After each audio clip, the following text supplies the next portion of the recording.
home sweet homelessness game was my moving to Detroit to a Jesuit university to study. And one of the things I learned there was the word respect in a philosophy class, and it meant look again. When we see a person and we think we know them, well, we might have known them before, but unless we look again at them, we don't really come to know who they are right now. And we've changed as well. And so respect is a way of being present to somebody, but it means looking them in the eye. We moved into the city of Detroit after we graduated, we being my wife, who I met in college. And we purposely moved into an integrating neighborhood that most white folks were moving out of.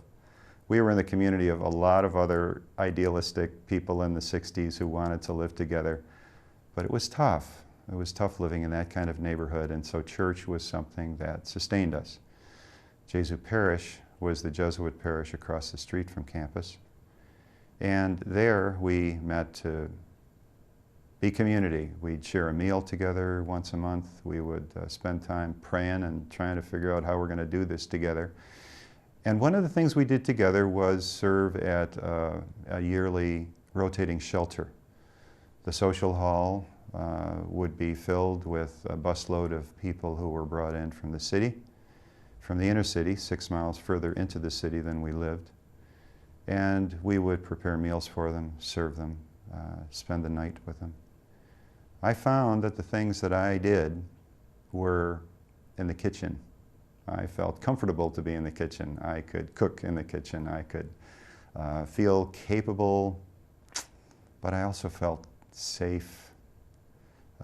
My mother was a good German woman who dichotomized the world between, oh, these are people you can touch and these are people you shouldn't get close to. And so I was raised with kind of an aversion to dirty people. You know, I used to tell my students later when I worked with community service, if you can't smell the people you're working with, you're probably not close enough to them. Because a human odor is one of the signs of our being real.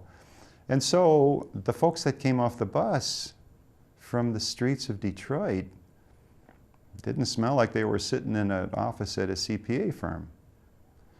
So my mother's sense of watch out was working in me, even though I'd had 2 degrees and a lifetime with Jesuits and good urban people. So I struggled there with realizing that I had an aversion. I wanted to keep them away. I wanted to serve them and help them, but not touch them. And I knew it was wrong. There's an experience in Jesuit spirituality where they invite you on a retreat, not to listen to lectures and things, but to sit in a story. And the story that I was sitting in was Jesus in a crowd. They were following him. They were following him because they wanted him to touch them and love them and heal them. And this din of the crowd was saying, touch me, Jesus, love me, heal me. But I was on retreat because I wanted to be Jesus' buddy. So I'm standing next to Jesus in this story. You know, it's playing in my mind. And Jesus looks at me and he says, nah, you got to touch them.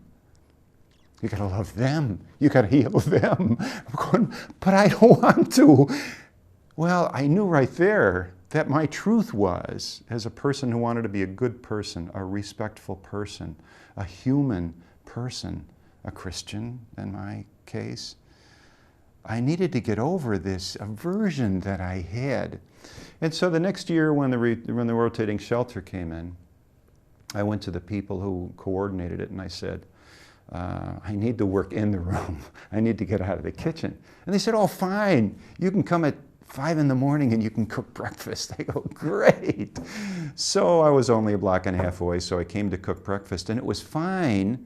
And I came out and I served breakfast. At that point, I was working at the university in a thing called service learning. My job was to help our students find ways of working with the people who were impacted in the social reality of the courses they were taking. So if students are taking a course on juvenile delinquency, they would work with troubled kids. If people were studying nursing, they would go to places where people struggled for health care. Well, so one of the places that a lot of people served was in soup kitchens and shelters, where these things all came to play. And I was at the Capuchin Soup Kitchen in Detroit, one of the oldest soup kitchens in the country, if not the oldest. And the volunteer coordinator, my peeps were the volunteer coordinators. They were the people who let me do my job. And I went to see Roy Helscher, who was the volunteer coordinator at the soup kitchen. And he said, "Oh, no, you can't meet with me. You got to come and serve. I want you to do what your students are going to do."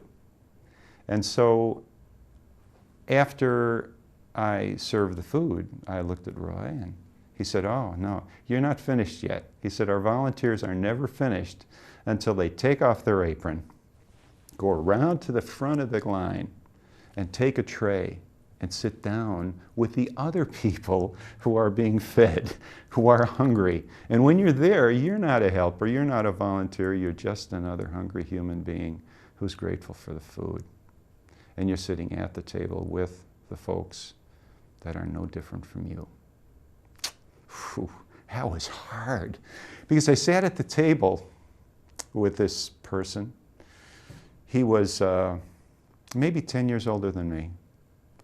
He was light-skinned African American.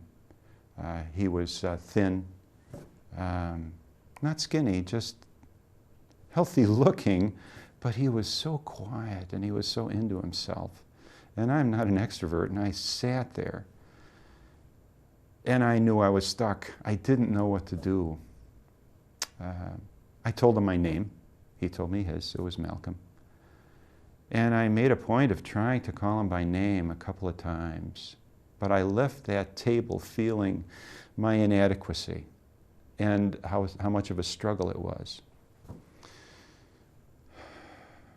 That job was a very rich job. It was a beautiful job. It was a place where my spirituality and my religion and my daily work came to the same place, because I knew that I needed to touch them. I needed to love them. So when we retired and I came to Traverse City, I had worked with Malcolm and thousands of people like Malcolm who I saw literally on the streets, who knew where the sidewalks were warm because the steam tunnels were under them. So they knew where they would lie during the winter, and I knew where I could go in the city to the things that during the summer were parks, where people would be when it was 10 below zero, huddled in a corner outside. So when I came to Traverse City, I knew it would not be human for me to be comfortable. And we moved into a house just within the city limits, but not Detroit. And I knew that I needed to find my peeps. And I went to Goodwill Inn. I went to Goodwill Industries. I went to the office to the volunteer coordinator. And Luann Heinert loved me. And she said, "Oh, you got to go to the inn. We want to take you to the inn." And so I went to Goodwill Inn, and the good folks there found out about me, and I had done training and leadership based on a broken heart and a mind that needs to engage. And they said, "We'd like you to do a goals group." I said, "You know, the folks here aren't like the folks in Detroit. The folks who experience homelessness here are not like the folks who experience homelessness in Detroit. The homeless, those experiencing homeless in Detroit are mostly black, mostly uneducated. That's not always true, of course. There's a diversity there.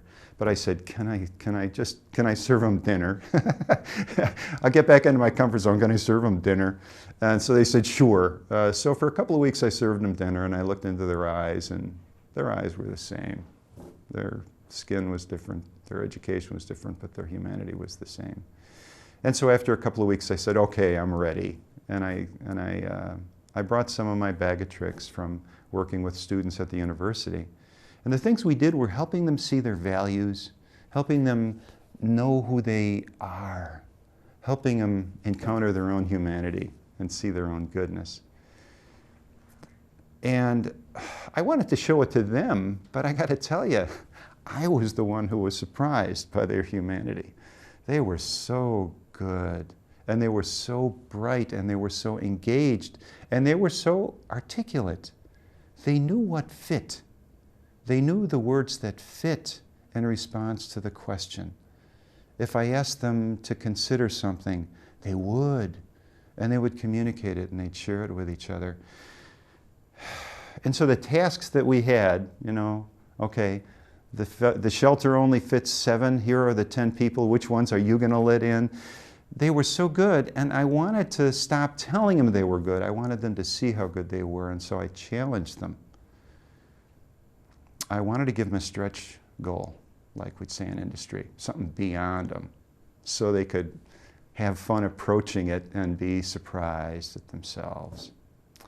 And so I challenged them to design a board game for me, for people like me, because they thought that people out there didn't care. And I went, hey, trust me, there's lots of people like me out there who care, but they don't know what to do when they sit down with you.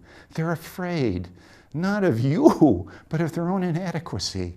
So can you design a board game, you know, like Monopoly or something like that, that when they play it, they'll begin to feel like you feel? I called it a simulator. And I said, hey, has anybody here been in a simulator? And yeah, one of the guys, Mike was his name, said, oh yeah, what was it? It was a NASCAR simulator. What was it like, Mike? When the Jesuits talked about spirituality and they got us in this story, they'd say, engage your senses. What do you see? What do you hear? What do you smell? What do you feel? Is there anything you taste? And so I said to them, so I knew with Mike I needed to do this, you know, sneaky Ignatian spirituality. And I'd go, what was it like to be in this NASCAR simulator? And he'd say, oh man, it was like being there. Well, it's like me in the story with Jesus, right? It was like being there in this car. What was it like, Mike? You know, what were you seeing? I say, oh, they got these screens, and you look up at these screens, and they go right past you, and you feel like you're seeing from the car. And I go, what did you hear? Oh, you could hear the motor, you know. What did you feel? Oh, the thing bumps around, and you move around with it. Cool. So I say to the people, okay, now, when you design this game, how can you engage the senses of the people playing this game so they see what you're seeing, and they hear what you're hearing, and they smell what you're smelling? And there were 10 people in the group, and I broke them up into 2 5s. Mike was in one group. A guy named Tom Okert was in the other group. For the next 5 weeks, they worked on this game. Each of them worked with a different game. Mike headed up one group. He emerged as the person who people looked at when questions came up. Tom did in the other group. And by the end of those 5 weeks, you know, they'd come to class and they were all energized, you know, they were all excited and they were proud because each week they'd pick up the stuff they had from the last time and they'd go on, they'd go further. Tom brought his in a pizza box. The pizza box became their playing board. And at the end of the 5th week, they said, okay, John, we're ready. Where are the people? I go, what people? They said, you told us to design this for people like you who cared, but were a little afraid to sit down with us. Okay, we're ready to sit down. And I said, okay, who would you like to have come? He said, the governor. The mayor. I said, okay. And I learned from my students at the university, for God's sake, if there's something they want, don't tell them you can't do it. Do it. So it turns out the governor's husband was an acquaintance of mine, Dan Mulhern. I didn't know the mayor, but one of the people on the city council is my neighbor. And so I got to my neighbor, and I got to the governor's husband, and I said, okay, I want you guys here. I got something going on. And so somebody came from the mayor's office. Somebody came from the state government. The other people who came who were very important were Cecil McNally, who was the CEO of Goodwill Industries of Northern Michigan, and a number of people on his board. His CFO, Dave. And so these folks, and people who they invited, Luann Heinert and her husband Kurt, and these folks, Jim Roulette from the Poverty Reduction Initiative. And so these folks sat down with the groups of people who designed the game.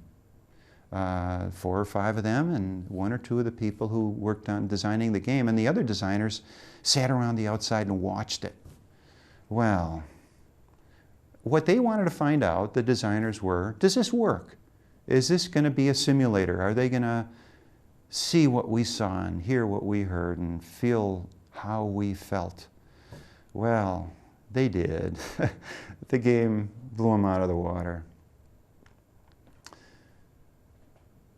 What we discovered, Tom and his group, Mike and my group, was that the real change happened in the people who came, because the people who came met them, met Tom and Mike and their designers.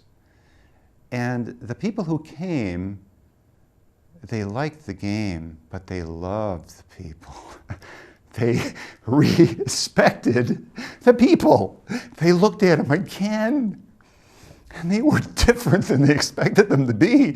Shoot, Cecil's the CEO, Dave is the CFO, Luann is the volunteer coordinator. Some of them were people who worked with city agencies and state agencies who worked with them every day, but now they saw them. They respected them. They looked at them differently. And they looked at themselves differently, because they realized that, like me, they didn't expect them to be that good. So, a few weeks later, something came up with me medically, and I had to stop for a few months. And when I came back, Tom had moved on, I'm happy to say. Mike had moved on, I'm happy to say. They weren't at the inn anymore. They didn't need to be. They weren't homeless anymore. They were at the next phase of their lives. And unfortunately, the games were lost. They were lost to reality, but not to history.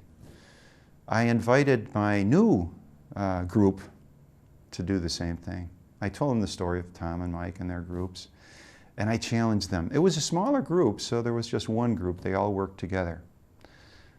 And they, as the others did, they hit it out of the park. They designed the game that now is Home Sweet Homelessness.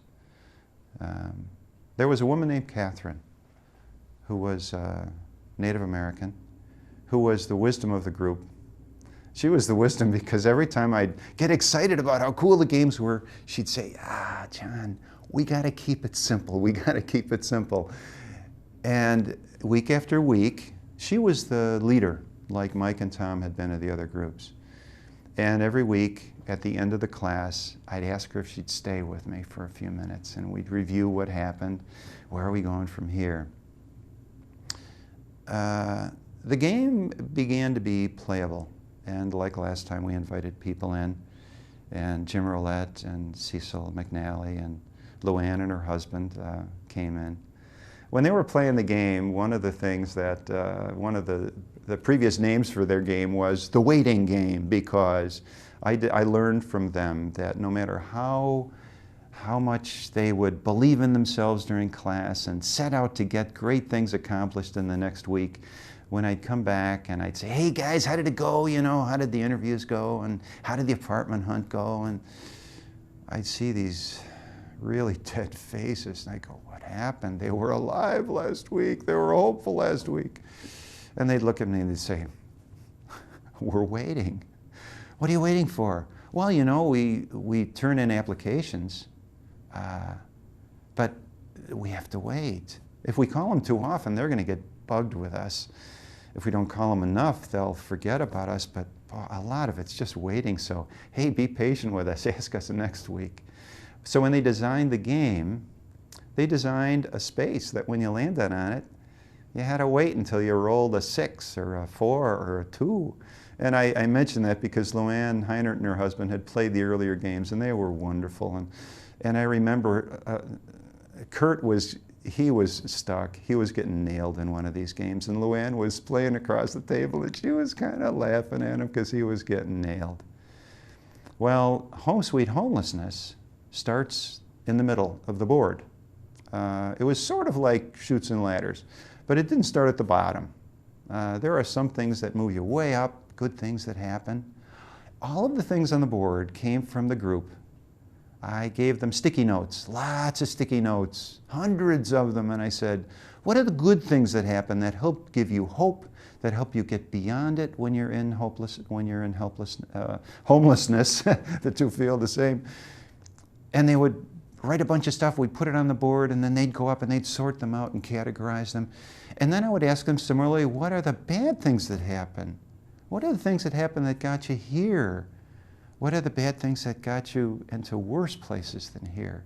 So on the board, you roll a die, and it says, okay, move 4 places. Well, in that 4th space, it might have something positive that moves you up toward home sweet home at the top, or down toward sleeping on the street. And there were waiting places. You know, if you land on a waiting place, you got to wait until you get the right thing. So Luann and Kurt are playing the game across from each other, and Luann is stuck on a space that says you can't move until you roll a 2. And she was stuck for the entire game. And Kurt was across the table from her, smiling at her the way she had smiled at him. She was upset. And then after a while, she wasn't upset anymore. She just didn't care. She tuned out. She gave up. Simulator. How did she feel? She gave up. The game worked. It worked so well. It worked so well that as we began to have other people come in and play regularly, every few weeks we'd have more people come in and play. Catherine had left. She had gone past the inn, as Tom and Mike had previously. She didn't want to stick with the game. She wanted to get off that rung completely, get off that ladder completely, be living someplace else. But there were 2 people who picked it up from her, Liz and Lynn. And they would we'd play the game after the class. We'd play it in the dining room, and Liz and Lynn would play the game with people. Ryan Hannon, who's the outreach director at Goodwill, was one of the ones who would come by very often. He was way unscared. He was completely comfortable, and so he was really my example and guide, and just trying to get rid of the last vestige of being afraid to sit with these wonderful people and play. The game helped me play. I stopped being a helper, I stopped being a volunteer, I stopped being a teacher, and I just had fun with them and learned along the way. So we would play the game again and again, and Lynn and Liz would still come to my class, but the first thing I did, I continued to prepare and serve the meal.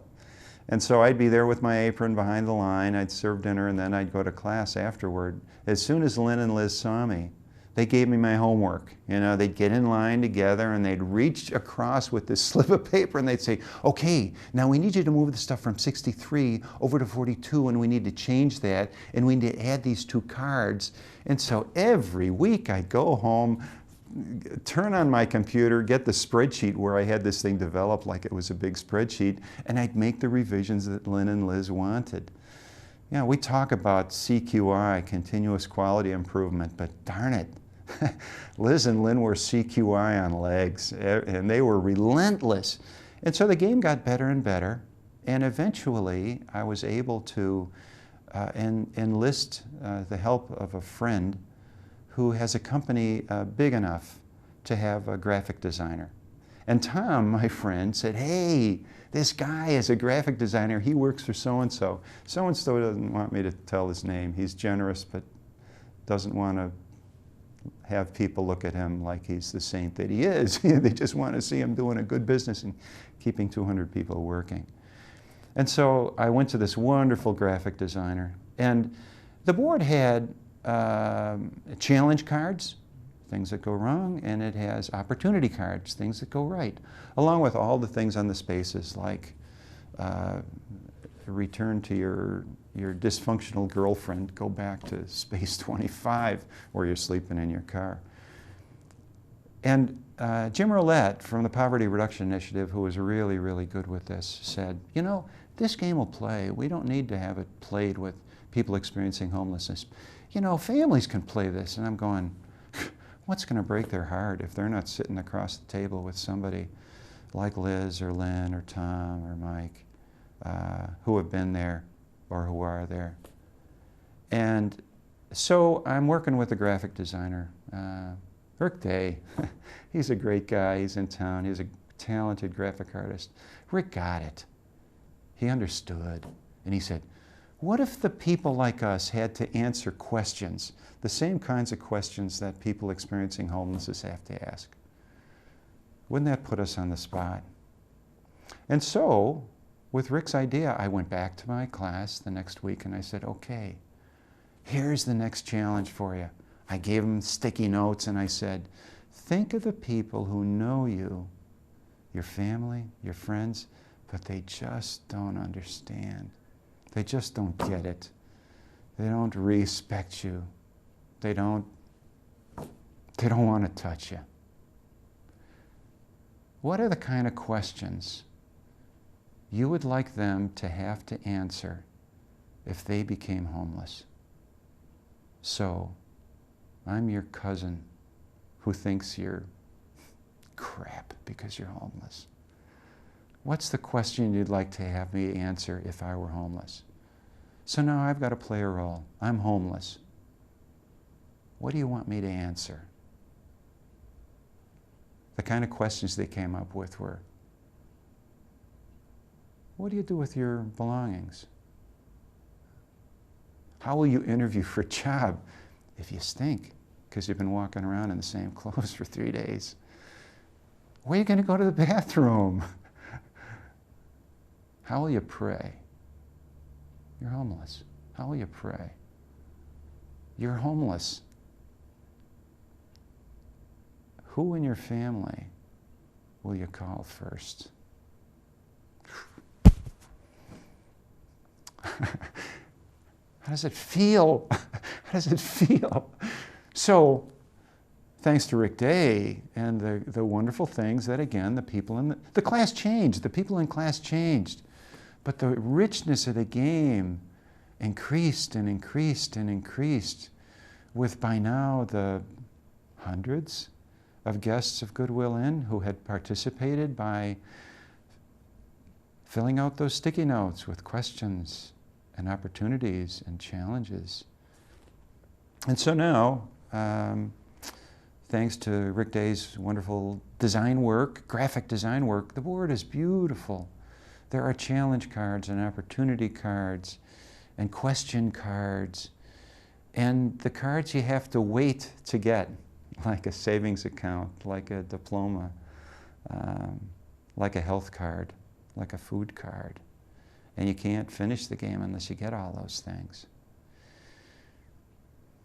The game now is, you know, my wonderful wife agreed to spend some money printing up the first 200 of these things. They're packed in pizza boxes, just like Tom Okert's first game. Lynn and Liz continue to be, we call them game guides. When we play the game, they come along with Tom and some others who have experienced homelessness. So an example of what happens with the game. Some of the folks who came to Goodwill Inn and played the game, they're the ones who know about it, who have experienced it.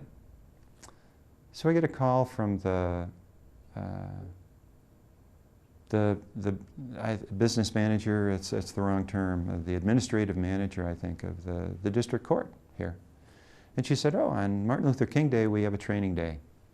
The employees come in, but the court is closed, and so we use it for training. And boy, they hate training days. I go, oh, great. I'm so glad they hate training days because we got something for them. What we had for them was Home Sweet Homelessness. And so I went to my class at the end and I said, okay, I need 10 of you to come with me to the district court on Martin Luther King Day. And I want you to be game guides. I want you to sit at a table with 4 people who work at the court. And I want you to play this game with them. We played the game in my class. We played the game after class. They all played the game. They understood it. They knew how it worked. And I called Tom and Lynn and Liz and a few other people who had played the game with us. And so we all showed up at the court on Martin Luther King Day. I worked with a group called City Year in Detroit.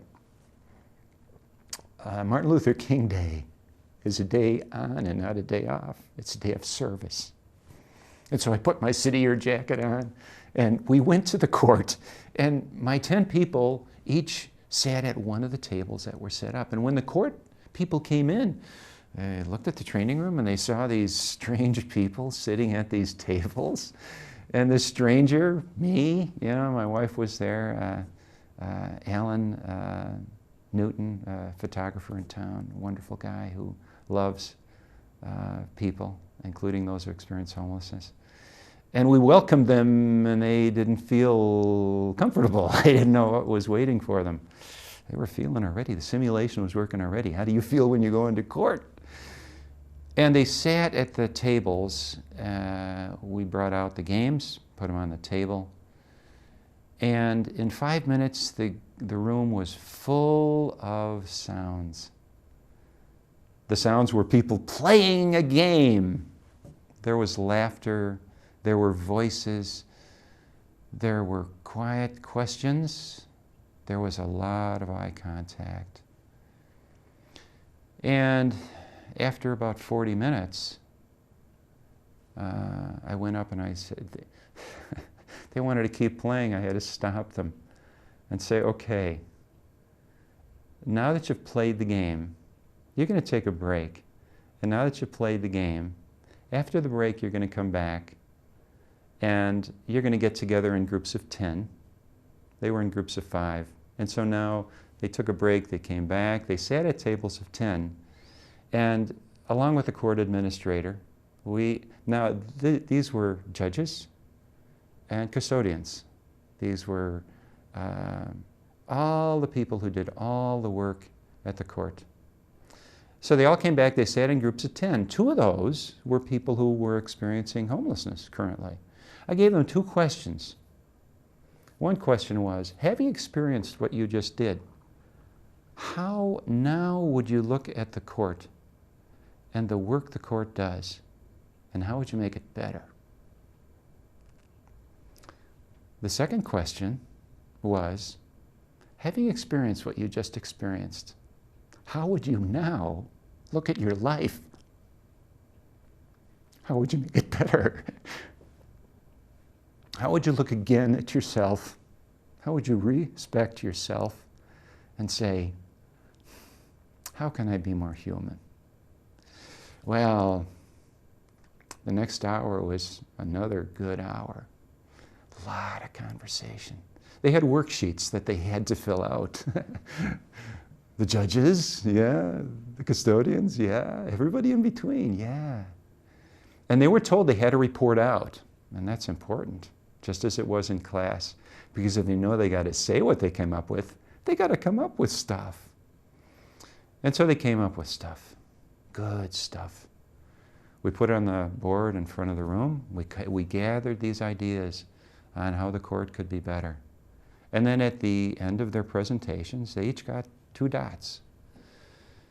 And they were invited to come up to the room before they got their lunch, put their dots on whichever one of those things, whichever one thing they would want to spend their efforts on And so at the end of 2.5 hours, the court administrator had a strategic planning document that had a prioritized list of those things that this enlightened and more human community of service in our district court had come up with after this experience.